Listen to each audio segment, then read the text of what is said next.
Në një moment shumë të tensionuar brenda shtëpisë së Big Brother, Edi vendos të flasë dhe të tregojë atë që ka ndodhur me Elionën. Ai ulet dhe fillon të rrëfejë me sinqeritet, duke shpjeguar se si Eliona ka tentuar të futet në krevatin e tij. Tregimi i tij është i qartë dhe emocional, duke lënë të kuptohet se situata ishte e ndërlikuar dhe jo e lehtë për të. Edi tregon se Eliona duket se ka pasur një qëllim të qartë. Ajo është munduar ta ndante atë nga Dolce dhe Bia. Ai shpjegon se ka ndjerë një përpjekje të dukshme nga ana e saj për të krijuar një situatë ku ai të distancohej nga ato dy vajza.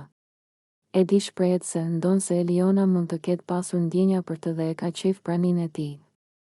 Ai nuk ndjen të njëjtën gjë dhe nuk dëshiron të lejojë që kjo të ndodhë. Ai vazhdon duke përshkruar momentet e ngacmimeve dhe përpjekjet e Elionës, duke treguar se ajo ka qenë shumë e vendosur, por ai ka qëndruar i vendosur dhe nuk ka lëkundur vendimin e tij.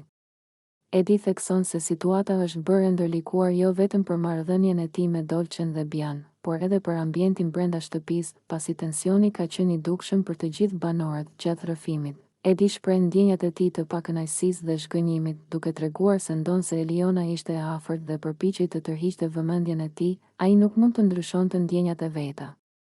Ai shprehet se ka qenë e vështirë për të mbajë balancën, pasi nuk dëshiron të lëndojë askënd, por nuk mund të bjerë prej përpjekjeve të Elionës.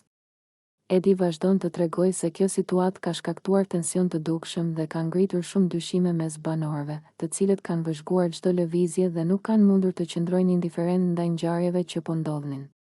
Ai shpjegon se ndërkohë që Eliona ishte e vendosur dhe tentonte të afrohej, ai qëndronte i qetë dhe nuk i lejonte ndjenjat e saj të ndikojnë mbi marrëdhënien që kishte me Dolcen dhe Bian. Në fund, Edi përmbyll rrëfimin e tij duke thënë se ndon se Eliona mund